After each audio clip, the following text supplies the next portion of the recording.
Na dia mbola tsy ofisialy aza ny vokatra dia mahatoky fa isan'ireo kandida roa nahazo ny toerana solombavambahoaka eo anivon'ny boriboritany fahadimy Andriamatoa Naivo Raholdinina kandida natolotry ny Mapara araka ny fampanantenana izay efa napetrany moa dia nanolotra vola mitentina 10 tapitrisa ariary ho an'ireo fokontany efatra izay nazahoany vato betsaka indrindra teo anivon'izay boriboritany fahadimy izay Andriamatoa Naivo Raholdinina fanadihadiana.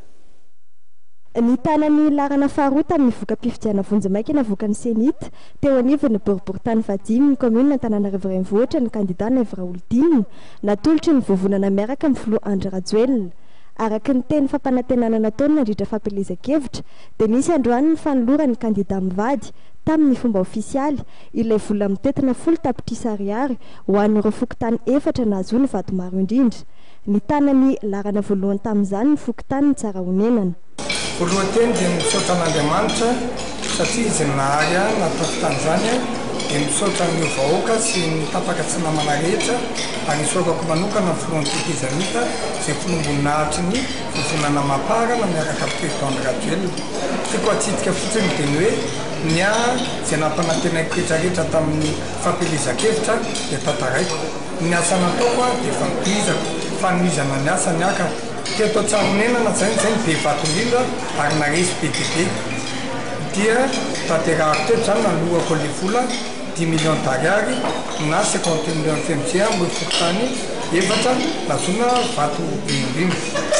Teto koa tamin'ny tsodrano rehetra nataony rehetrarehetra dia teto tena nisy ny tsodrano malagasy mihitsy dia teto nirahako misakafo ambosokolona rehefa nampanantena ny tena fa anolotra tsy nibody ako anjareo. Mbola ito moa zany fa minonomba ny mamba anomora rano sy mpanana sokolona rehetra. Vola mitentina 4 tapitrisa ariary no natolotra any tsara honenana. Sauvy masoandro izay ny tanany larana faharoa kosa dia nahazo vola mitentina 3 tapitrisa ariary.